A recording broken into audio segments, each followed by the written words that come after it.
Y, Bueno. Y ahí ya abrís acá y ya ¿Y lo... ya está? Sí. Muchísimas gracias, Carla. Sí, cómo no. Muchas gracias. Bueno, buen día, alumnas y alumnos. Por favor, avísenme. Muchas gracias por avisarme que se está escuchando. Le pido disculpas por la demora.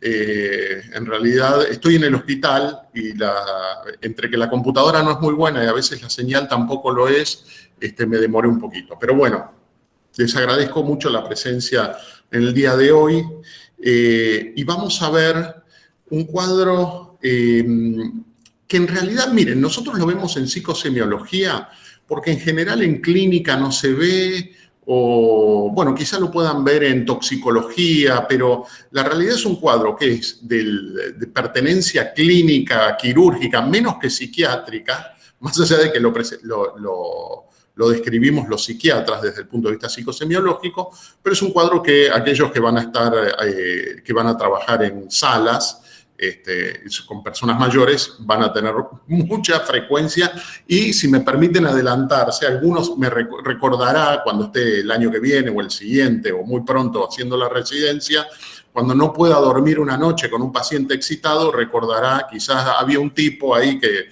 en psicosemiología nos habló de este difícil cuadro. Difícil por el manejo, no tanto para el diagnóstico. Pero vamos a comenzar con un caso clínico, con una viñeta muy breve para no aburrirlos, que trata de lo siguiente. Fíjense, un paciente de 85 años de edad, o sea, un paciente añoso con antecedentes de hipertensión arterial controlada, es llevado a la guardia de un hospital debido a un episodio de agitación psicomotriz. Agitación y excitación es lo mismo. Caracterizado por conductas agresivas, delirios de persecución, alucinaciones visuales, o sea que ve cosas que los demás no ven, e insomnio de 24 horas de evolución. Un paciente sin antecedentes psiquiátricos previos. En la evaluación se encuentra desorientado en tiempo y espacio, está convencido además que está siendo atacado por desconocidos y confunde la guía del plan de hidratación con una serpiente, con una víbora. Ahora lo vamos a ver por qué desde lo semiológico.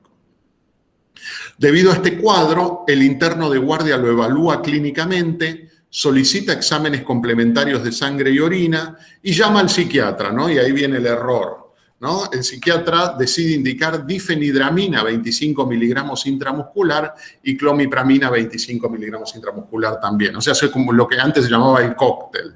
¿Qué son estos dos medicamentos? La difenidramina es una aberración actual de la farmacología. En realidad es un muy buen antihistamínico. Ustedes entiendo que no lo tienen que saber, pero se los comento porque me parece el caso clínico. ¿Vieron que hay una propaganda que habla de melatol-difen, que para dormir bien y que hay una persona que aparece en un sueño? Bueno, en realidad es una droga que es antihistamínico y muy potente atropínico, y ustedes ya cursaron farmacología 1 y saben bien los riesgos de prescribir un atropínico en una persona mayor, ahora lo veremos. Y la clomipramina sería parecido a la difenidramina, pero tiene además eficacia antipsicótica. O sea, es un bloqueante colinérgico, alfa 1, pero sobre todo es bloqueante D2. Disculpe, ¿la clorpropramina es como el Amplatil, el Fenergan, algo así? Sí, pero no digamos marca, por favor. Y está, perdón, y menos mal que haces el comentario, porque está mal escrito, no es clomipramina. La clomipramina es un antidepresivo, lo escribí mal. Es clorpromacina, 25 miligramos intramuscular. Que también, les repito, es un atropínico, es un bloqueante D2, es un bloqueante alfa. O sea, la droga es atropínica. Después van a ver cuando veamos en el grupo de Facebook, cambié la imagen para tener una idea de esto. Bueno, luego de esta indicación, el paciente se tranquiliza, le dio este cóctel, como decía acá el compañero, gracias por el aporte porque me ayudaste a corregir un error. Luego de esta indicación, el paciente se tranquiliza y en 30 minutos aproximadamente se queda dormido. En la evaluación clínica previa, y acá está la clave de esta situación, El paciente presentó puño percusión positiva, fiebre de 38 grados y sedimento urinario compatible con infección urinaria, por lo que se indica tratamiento antifebril y antibiótico adecuado. Y acá viene, yo creo que lo fundamental de esta clase. Yo creo que si este es el punto, que lo voy a preguntar cuando hagamos el examen, está ganada la clase. ¿Qué es? Que ese cuadro de confusión y algunos síntomas psiquiátricos es invariablemente de etiología orgánica, no es de causa emocional o psicológica o psiquiátrica, es de causa orgánica. En este caso ustedes me podrán decir, bueno, pero ¿qué relación puede tener una infección urinaria con alteración de las funciones psíquicas centrales, de la orientación y de la conciencia? Es difícil poder decirlo, todavía no se ha dilucidado por completo, pero se piensa que las sustancias, ¿no?, liberadas durante un proceso inflamatorio, como las citoquinas, el interferón, el factor beta, el factor de necrosis tumoral, etcétera, tienen un efecto a nivel central y pueden generar este cuadro. Desde el punto de vista fisiopatológico, el síndrome confusional se piensa que hay un desbalance entre dopamina y acetilcolina. Se considera que habría un exceso de dopamina y una disminución de acetilcolina. Esto en términos relativos. La realidad es que si un paciente que supone que tiene un déficit de acetilcolina le da una droga atropínica, como dijimos recién, la clorpromacina y la difenhidramina, imagínense que el cuadro tendería a empeorar. Hasta acá el paciente se tranquilizó. El registro de presión arterial era normal. Al día siguiente el paciente se encuentra sin excitación, aunque persiste desorientado temporalmente. O sea, lo único que se logró es que el paciente no esté delirante y alucinado, pero está desorientado. O sea, su sistema nervioso central no está funcionando adecuadamente, su cognición no funciona de modo adecuado. Entonces se detecta de manera concomitante que el paciente posee dificultades, presenta dificultades para orinar y lo que tiene es un globo vesical. Entonces ustedes dicen, bueno, el paciente entró excitado, vimos que tiene una infección urinaria, lo medicaron, se tranquilizó, pero ahora aparece un globo vesical. Ustedes ya pueden ir con sus conocimientos de farmacología 1, pueden ir desentrañando qué es lo que ocurrió con este cuadro. A la media hora se observa un nuevo episodio de excitación psicomotriz, o sea que lo que había ocurrido con el paciente fue una mejoría transitoria. Y en el examen clínico, el paciente estaba además rojo y febril ya estaba del día anterior, taquicárdico que no estaba y con disminución de los ruidos gastrointestinales. Si yo les pregunto qué es lo que estaba pasando, seguramente ustedes me dicen, bueno, acá huele a toxicidad atropínica, ¿no?, a un cuadro de intoxicación anticolinérgica. Bueno, el médico clínico decide colocar una sonda vesical, continuar con el tratamiento antibiótico y en vez de llamar al psiquiatra, indica risperidona 1 miligramo y esperar evolución. La risperidona es un antipsicótico que su mecanismo de acción fundamental es el bloqueo dopaminérgico. Se habla también de un bloqueo serotoninérgico, pero la clave, ¿no?, por la cual se indica en este cuadro es porque hay un bloqueo dopaminérgico. El tratamiento es para la excitación y es solamente sintomático. La risperidona que se indica no trata la causa, porque la causa es otra. La causa es una infección urinaria empeorada por una mala indicación farmacológica. Bueno, como les decía antes, sospecha de qué cuadro clínico corresponde esto. Si alguien lo quiere mandar por escrito, con todo gusto lo acepto. Me refiero a lo que se observa como rojo y febril, taquicárdico, con disminución de los ruidos gastrointestinales y el globo vesical. Obviamente, intoxicación atropínica. Bueno, a las 24 horas siguientes el paciente recupera el funcionamiento cognitivo que tenía antes del episodio confusional, o sea, mejora completamente con la risperidona y el tratamiento de base de la infección urinaria. También se observa mejoría de los signos de toxicidad atropínica, empieza a metabolizar estas drogas.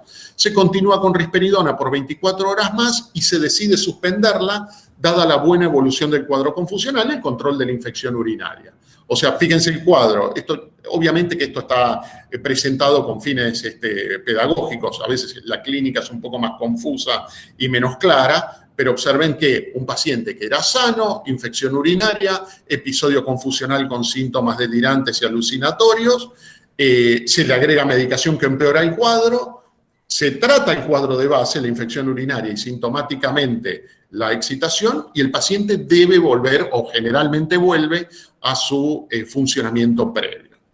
Bueno, esto es lo que se llama, lo que acabamos de describir como muy brevemente, síndrome confusional. Este es el término que hoy en día está más aceptado, si bien lo pueden encontrar en la bibliografía, en el libro de Vallejo Ruilova como delirium, y en la bibliografía anglosajona también como reacción orgánica cerebral aguda, en contraposición a la reacción orgánica cerebral crónica, que es lo que todos sabemos, un cuadro demencial. Eso lo veremos en la clase siguiente.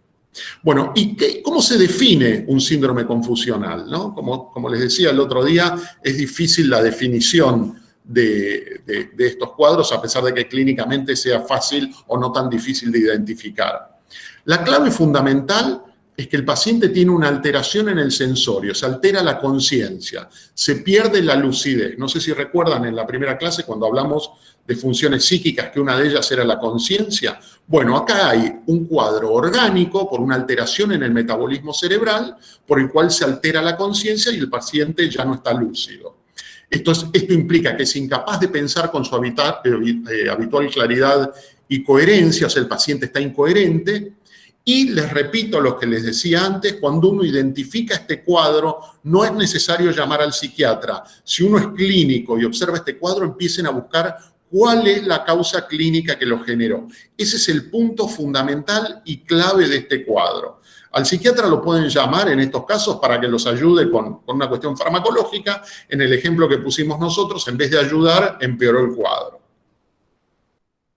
Bueno, recuerdan, esto tiene que ver con lo que habíamos visto en relación a la conciencia, cuando vimos funciones psíquicas, que yo le decía que la conciencia desde el punto de vista psiquiátrico es muy distinta a cómo se describe desde el punto de vista neurológico, incluso filosófico. En cuanto a la conciencia, nosotros decimos que tenemos un foco, que ese foco ilumina, da lucidez, o sea, uno está lúcido, y hay un campo que ilumina la conciencia. Uno no capta todos los estímulos que tiene internos o externos, ¿no? Y este dibujo, bastante pobre, por cierto, trataba de dar un ejemplo de lo que me refería, ¿no? Hay un foco que ilumina y un campo en el cual uno capta perceptivamente lo que ocurre.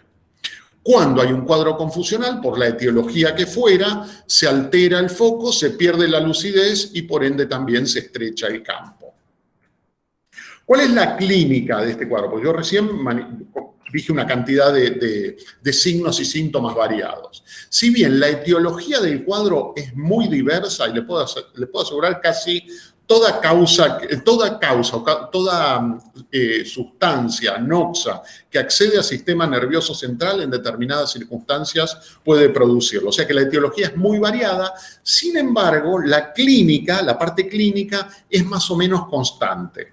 Veremos que hay algunas diferencias, pero que con etiología muy diversa, el cerebro tiene poquitos programas para mostrar que no está funcionando adecuadamente su metabolismo.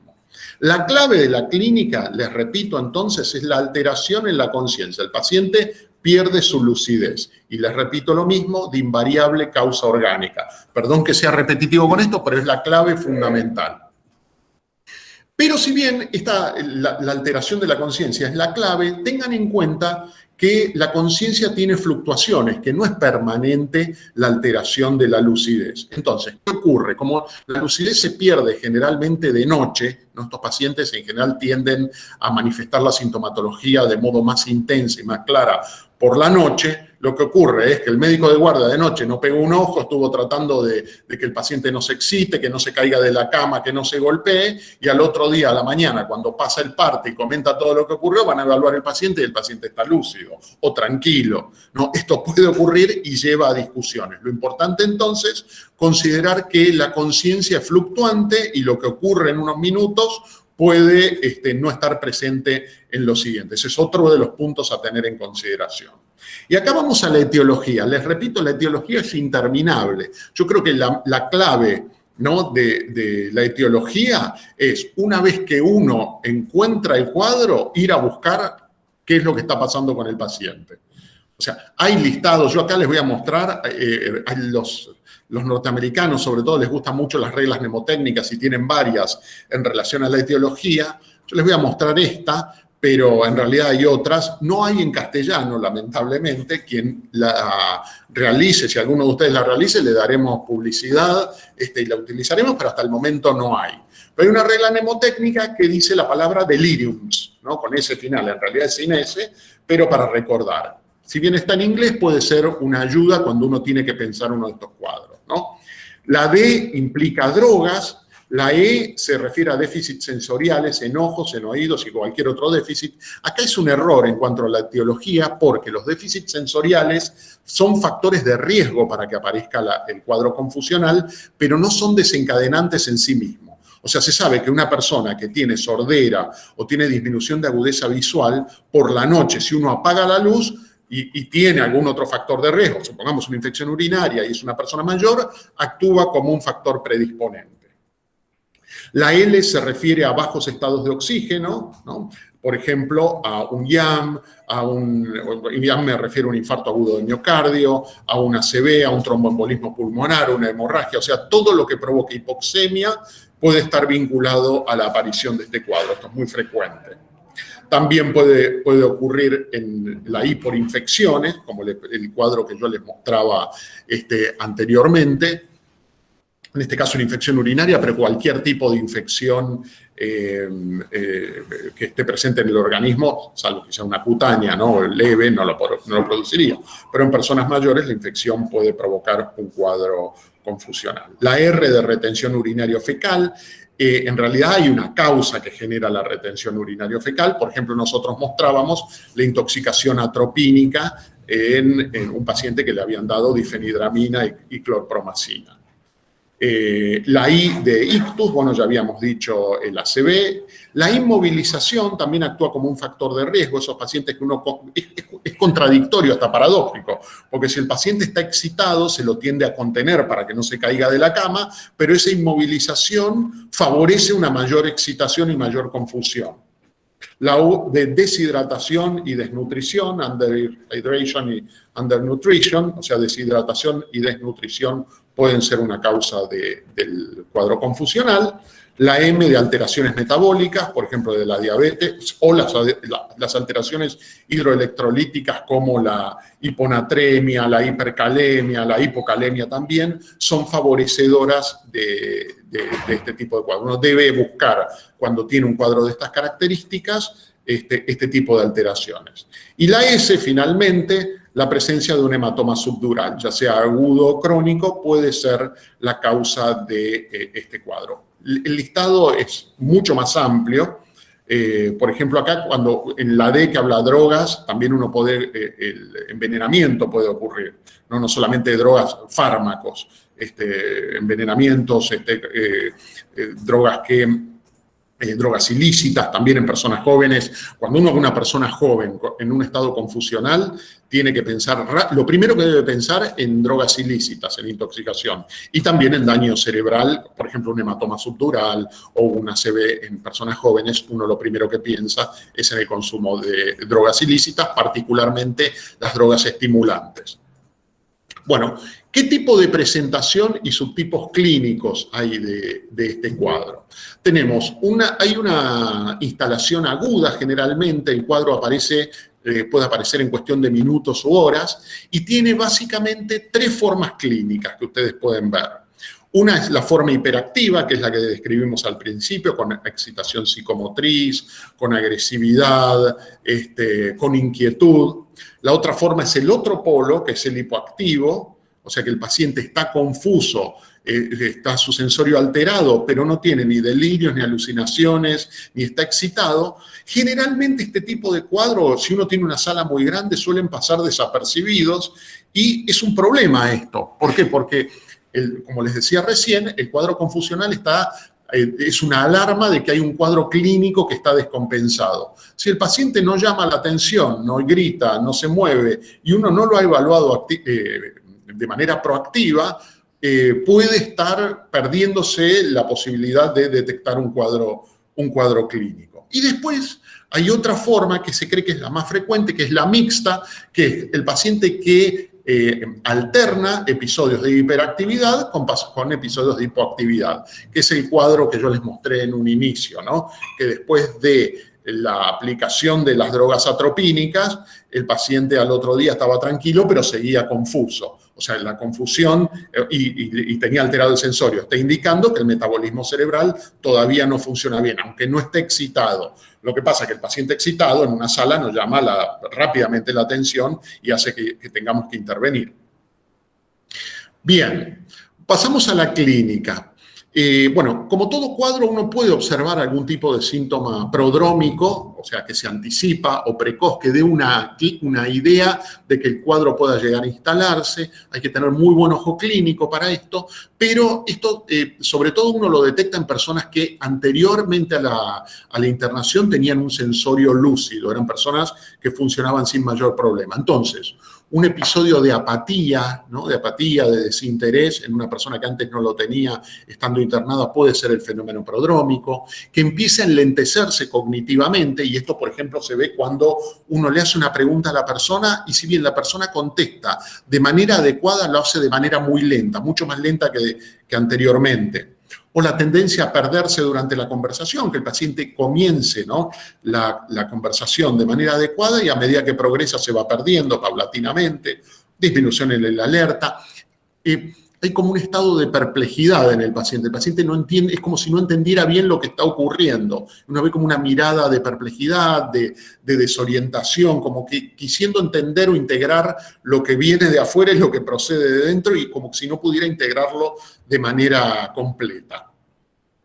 Y también a veces ocurre, por ejemplo, que un único episodio de incontinencia en una persona que regula sus esfínteres sin problema, pueda ser un indicador de el comienzo de un cuadro confusional. Muchas veces ocurre, y esto también es real, que uno descubre el cuadro de manera retrospectiva. ¿Qué significa esto? Que en un cuadro hipoactivo que uno no lo detectó, después el paciente vuelve a la normalidad y uno, hablando con el paciente, se da cuenta que quedó como un bache en la memoria, como un bache amnésico, como una laguna en la cual el paciente no recuerda, supongamos, 24 horas, ¿no? de los últimos días. Entonces eso uno infiere retrospectivamente que puede haber tenido un cuadro de estas características, un cuadro confusional, en este caso hipoactivo. El hiperactivo, como ya vimos en el ejemplo, se caracteriza porque tiene conducta combativa y beligerante, o sea, el paciente tiende a agredir, a gritar, repiten, muchas veces hay una alteración en el funcionamiento del lóbulo prefrontal y entonces quedan como un disco rayado. Cualquiera que haya hecho guardias alguna vez en un geriátrico o en una sala donde hay personas mayores, siempre hay uno o en traumatología también se ve con mucha frecuencia el paciente que repite la misma palabra, ¿no? Típicamente es mamá, ¿no? Que repiten y pueden pasar horas, ¿no?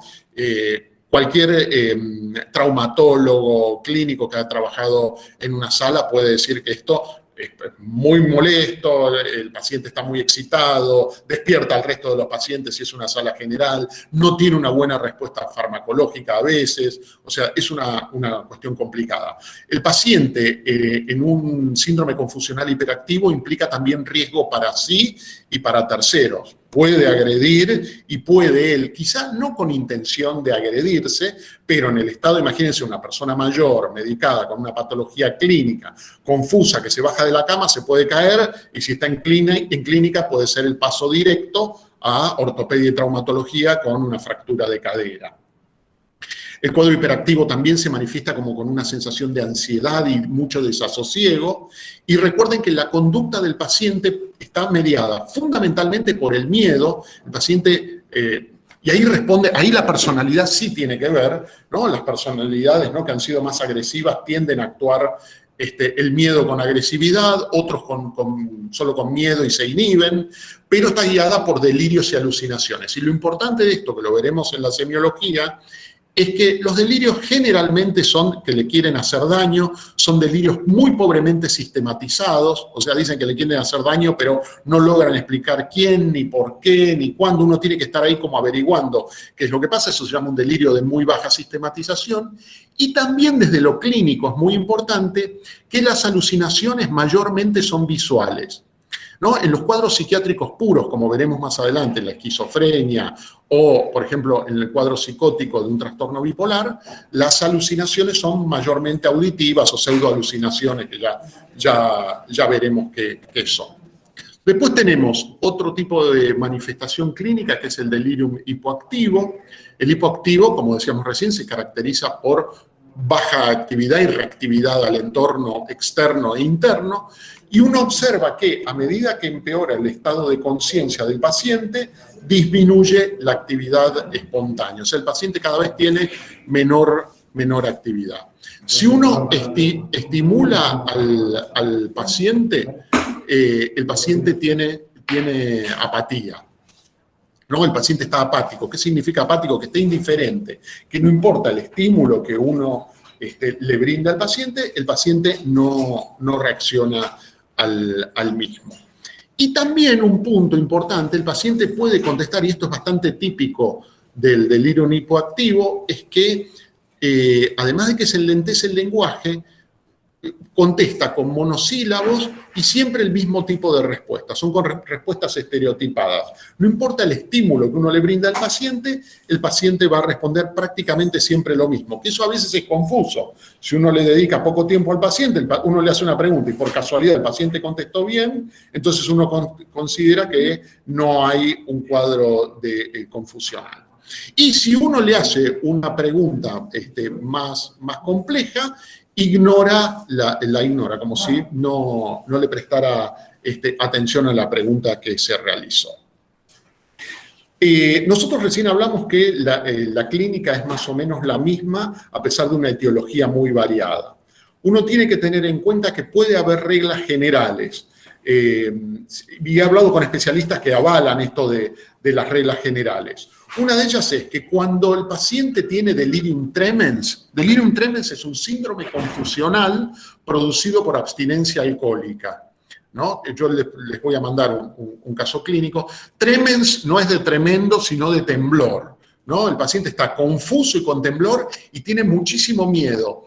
Y tiene un elemento, el delirium tremens, además del miedo, que es que tiene esopsias, quiere decir que el paciente ve animales sobre todo, ven insectos generalmente, y tienen conciencia de la irrealidad de ese fenómeno. O sea, está alterada la conciencia, pero saben que los fenómenos sensoperceptivos son irreales. Esto se llama alucinosis, no es alucinación.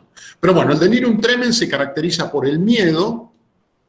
La encefalopatía hepática tiene euforia o depresión, que es, les repito, uno de los cuadros metabólicos muy frecuentemente pueden producir un síndrome confusional, ni que hablar si uno a un paciente con hepatopatía grave le indica una benzodiazepina potente como el clonazepam. Ustedes todavía no lo tienen que saber esto, pero pronto lo van a saber. Le dan una benzodiazepina como clonazepam o alprazolam, el paciente entra rápidamente en encefalopatía. Y, por ejemplo, la encefalopatía urémica, la sintomatología fundamental, el cuadro confusional propio por daño renal, es la apatía o la indiferencia. Estos 3 puntos pueden serles de utilidad en la clínica cuando no tienen del todo claro cuál es la etiología del síndrome confusional. El problema, acá también hay que tener en cuenta con respecto a la etiología, que esto que yo les estoy dando es demasiado esquemático. La realidad es que lo que ocurre muchas veces en un paciente que uno tiene un síndrome confusional es que la etiología es múltiple. Entonces uno puede tener un paciente alcohólico con una infección urinaria, con una neumonía y que le dieron mal la medicación. O sea, tiene 4 causas que estarían generando el síndrome confusional, de las cuales solo uno puede mejorar de manera inmediata lo farmacológico, porque supongamos la neumonía demora tiempo en hacer efecto el antibiótico o si tiene una encefalopatía hepática, el cuadro más bien tiene a cronificarse porque la cirrosis, sabemos, en estadios avanzados es irreversible. O sea, tengan en cuenta que puede ser multicausal, la etiología puede ser múltiple. Vamos a la parte psicosemiológica. Bueno, les decía con respecto a la conciencia, ya lo hablamos, el paciente pierde la lucidez, tiene un sensorio alternante, hay momentos de lucidez intercalados por momentos de confusión. Y esto ténganlo en cuenta, es una clave, desmejoramiento nocturno de la conciencia, ¿no? Se altera el ritmo circadiano del sueño-vigilia, muchos pacientes están excitados de noche y después duermen de día, muchas veces duermen de día, durante la excitación se le da medicación para tratar de tranquilizar al paciente, no hace efecto y hace todo junto el efecto durante el día y duerme todo el día. Ese es el camino directo para que en la noche siguiente vuelvan a tener estos pacientes un episodio de síndrome confusional hiperactivo. Y hay un término también que van a encontrar, y yo creo que es descriptivo también de lo que ocurre con el cuadro, que es el onirismo. Muchas veces en el síndrome confusional lo que ocurre es que el paciente está vigil, o sea, está despierto, pero no está lúcido y está viviendo un sueño, como si estuviera un sueño actuado, sin estar completamente dormido.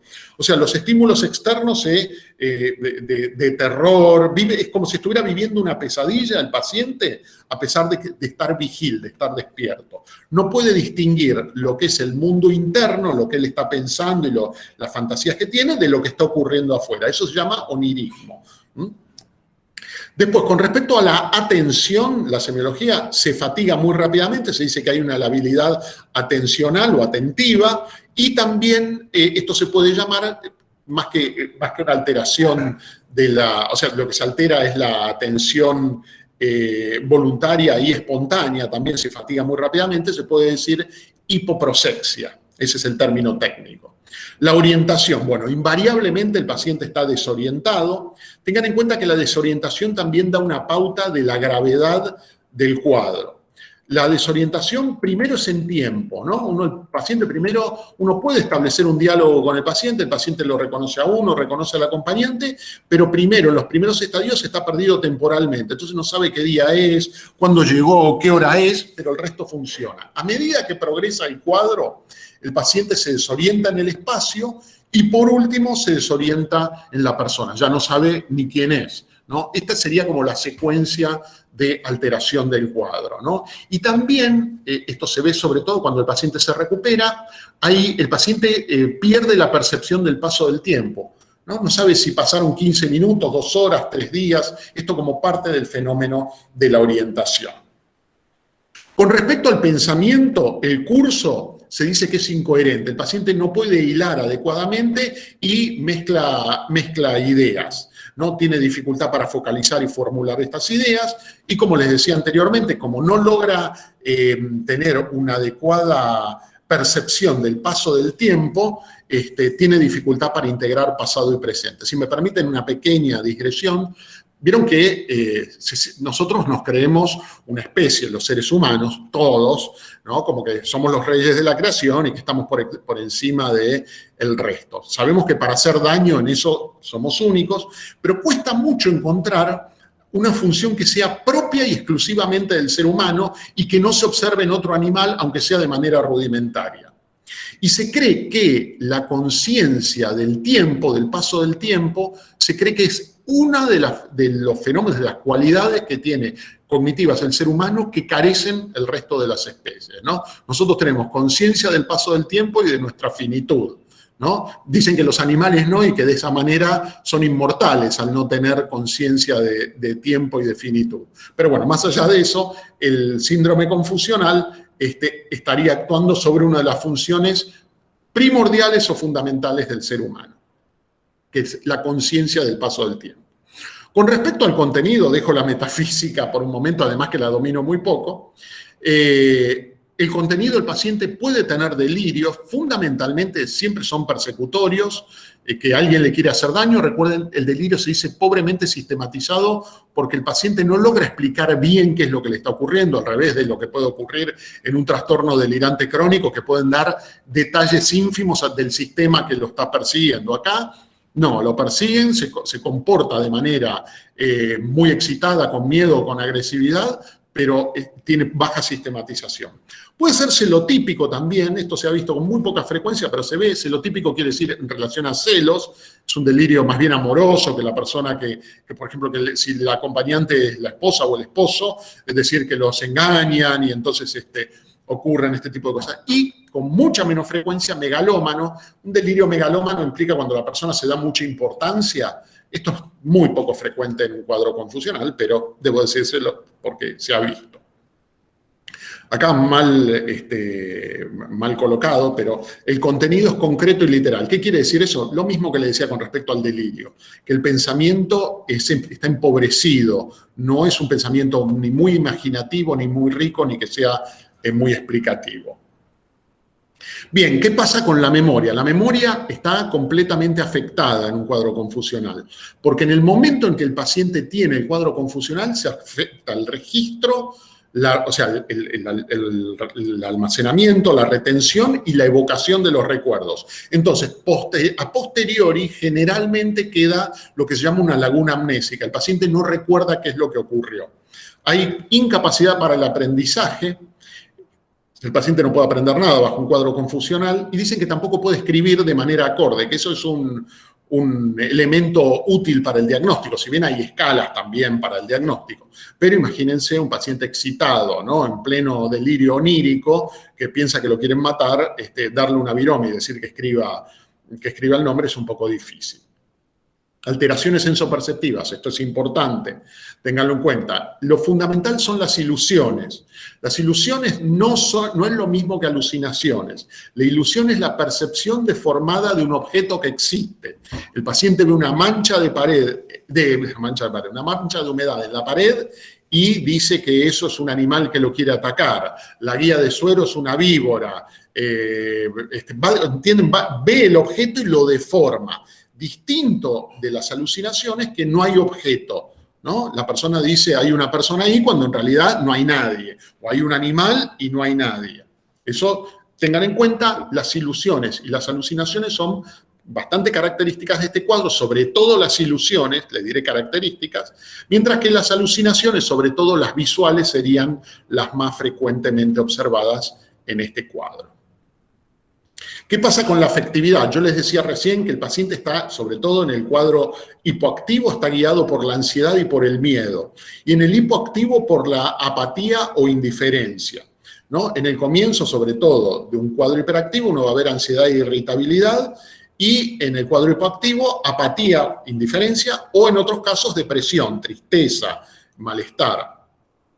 También se observan que, como les decía antes, la personalidad también le da como un color al cuadro clínico, y aquellas personas, supongamos que eran muy agresivas previamente, tienden a actuar de manera agresiva en el cuadro confusional. O sea, se muestran aspectos vulnerables de la personalidad.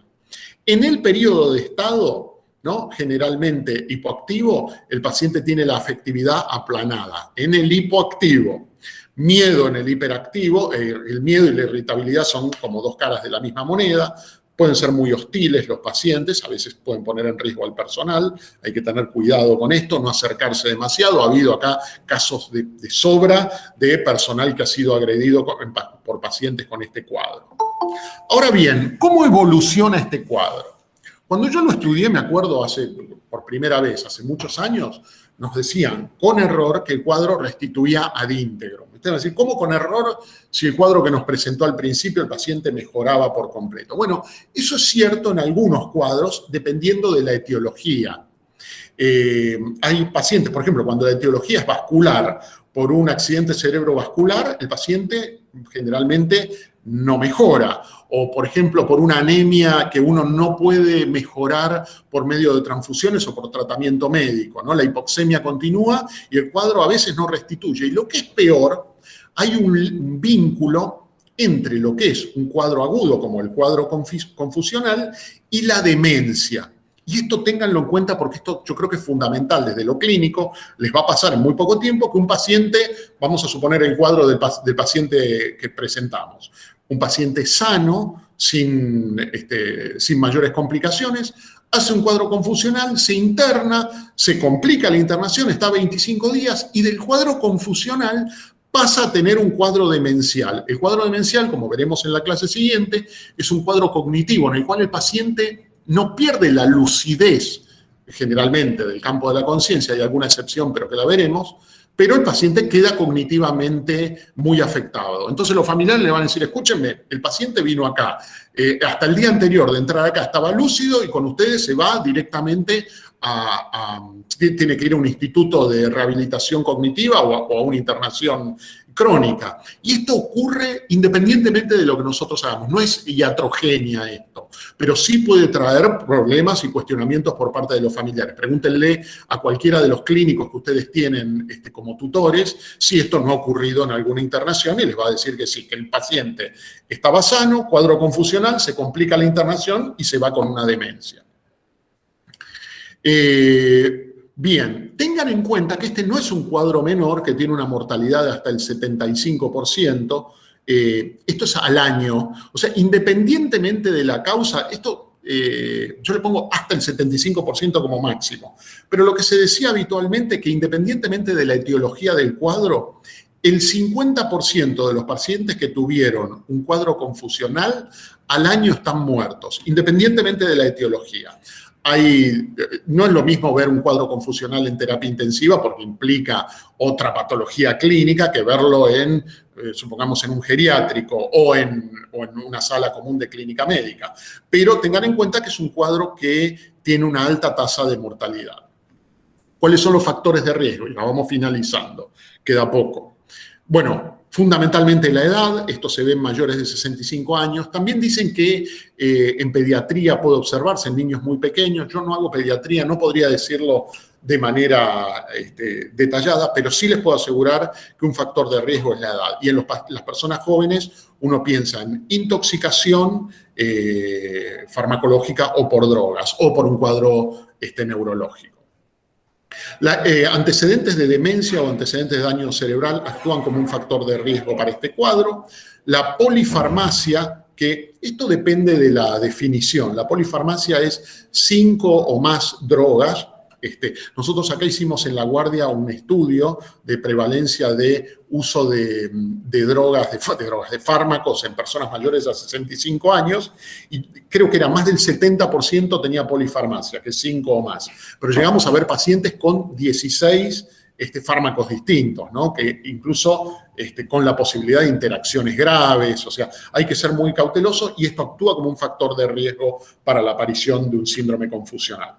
Los cambios abruptos del lugar de residencia, eso también es un factor de riesgo. La deprivación sensorial, por eso forma parte de la terapéutica. Yo les decía, el cuadro tiende a empeorar de noche y se cree que esto ocurre, la alteración del ritmo circadiano, por la deprivación sensorial. Y una medida terapéutica es mantener una luz prendida, al menos, no les digo por completo, en la sala, que permita que si el paciente se despierte, sepa dónde está. ¿No? Ocurriría como un fenómeno, ¿vieron? Como de miembro fantasma, que si una persona le amputan un brazo lo sigue sintiendo, como que se libera los recuerdos sensoriales de ese órgano. Bueno, en las personas, por ejemplo, que tienen baja agudeza visual, si uno apaga las luces, puede empezar a tener fenómenos de alucinosis o alucinatorios. Hay un cuadro que cursa sin confusión, que se llama el síndrome de Charles Bonnet, que es un cuadro de alucinosis visuales muy complejas en personas mayores, pero sin alteración del sensorio. Entonces la persona se da cuenta. No es un cuadro grave, pero que generalmente provoca mucho temor. Recuerden, el horario nocturno es un factor también de riesgo y el consumo de alcohol, sin necesidad de llegar a ser un alcoholista grave, actúa como un factor de riesgo. Para finalizar, la terapéutica, que ustedes no la tienen que saber, pero yo me voy a exceder con esto, no se lo voy a tomar, obviamente, ni es necesario que lo recuerden, pero es importante que esta información empiece a llegar a ustedes. Tengan en cuenta lo fundamental es que se trata la etiología de base. Cuando ven un cuadro de estas características y son clínicos, busquen qué es lo que está pasando. Si el paciente está hipoxémico, si tiene bajo el sodio, si tiene una infección, busquen eso porque esa es la terapéutica fundamental del cuadro. Si el paciente está excitado y ustedes todavía no pudieron encontrar la etiología o la etiología demora en mejorar o es una etiología que no es modificable, se pueden utilizar tratamientos farmacológicos. En este caso yo les decía risperidona o haloperidol. Fundamentalmente lo verán con claridad en psiquiatría. Y la terapia no farmacológica es al paciente tratar de orientarlo, de noche sobre todo. Tener una luz prendida que le permita la orientación y a su vez poner un reloj con números grandes, la persona que está de acompañante reasegurarle dónde está a cada rato si el paciente pregunta o se siente desorientado. Son como pequeñas medidas conductuales que ayudan a la evolución del cuadro. Pero recuerden, lo fundamental de este cuadro es que es de invariable etiología orgánica. Bueno, muchas gracias y no sé si quieren hacer alguna pregunta.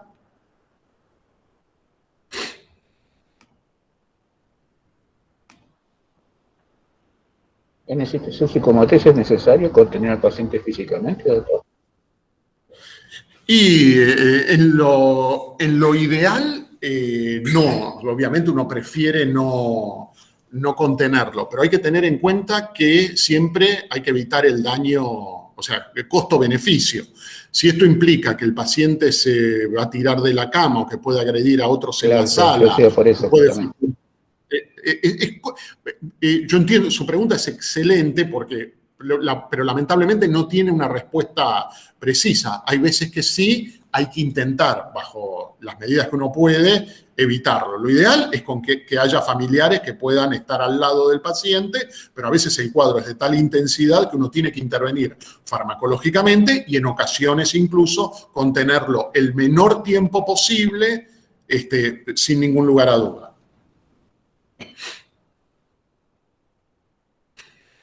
Bueno, no sé si alguien quiere hacer alguna otra pregunta. En los casos en los que se requiera, por ejemplo, volviendo un poquito a esto, la y ya lo dejo tranquilo, ¿es necesario que esté en la hoja de medicina? Yo soy enfermero, por eso, de la residencia de enfermería.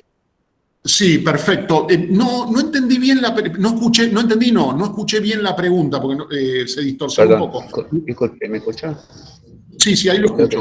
Lo quería preguntar si es necesario que la contención esté prescrita, o sea, indicada en la hoja de medicina. Yo soy enfermero de la residencia. Sí, sin duda, es una prescripción médica. Es una prescripción médica que debe ser indicada por el médico, sin ningún lugar a duda, y toda indicación tiene que estar en la hoja de indicaciones y en la historia clínica, sin duda.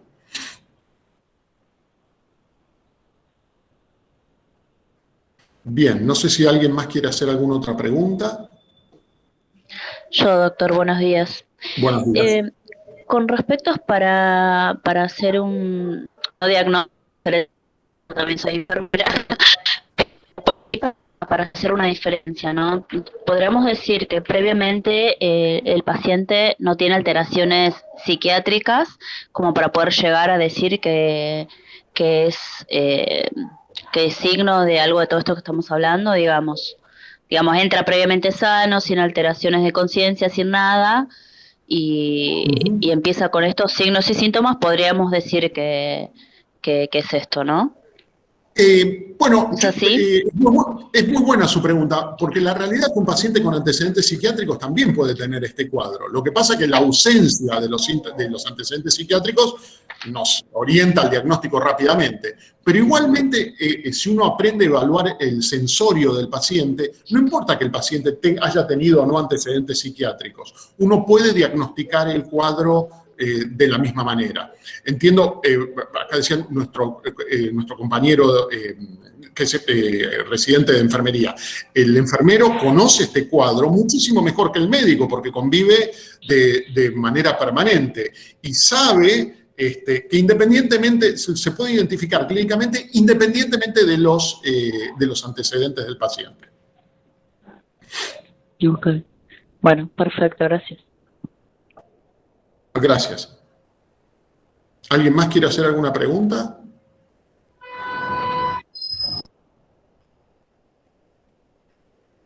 Bueno, viendo que no hay más preguntas, bueno, vamos a dar por finalizada la clase.